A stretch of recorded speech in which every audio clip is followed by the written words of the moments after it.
Ujenzi wa bwawa hili la Kidunda ni mradi ambao ulikuwa kwenye makaratasi kwa muda mrefu sana.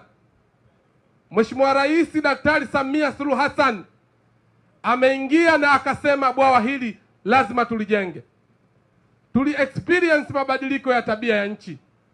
Miaka ya mwanzoni 2023, Mheshimiwa Rais alisema haya mambo tulikuwa tukiyaona kwa wenzetu, sasa tunayaona nchini.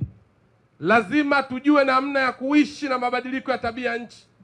Tunajua ujenzi wa miradi ya namna hii inahitaji gharama, lakini kwenye kutoa huduma kwa wananchi wetu hatutoangalia gharama.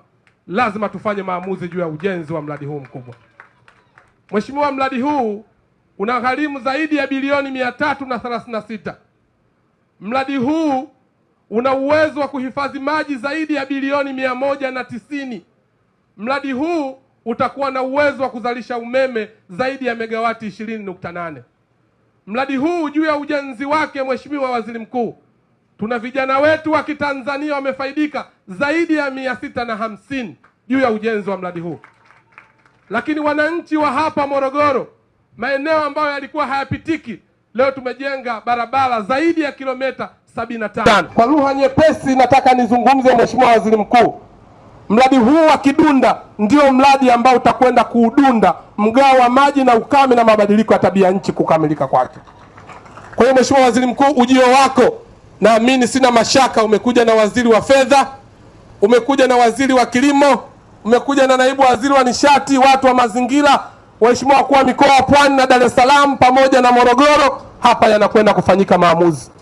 Kazi hii umeianza kwa muda mrefu tangu Mheshimiwa Rais alivyotoa maamuzi. Ukiwa waziri wa fedha unamfahamu vizuri. Tunajua makadirio kwamba mwezi wa 12 mradi huu unakwenda kukamilika. Hatuna mashaka Mheshimiwa Waziri Mkuu, mradi unategemeana fedha.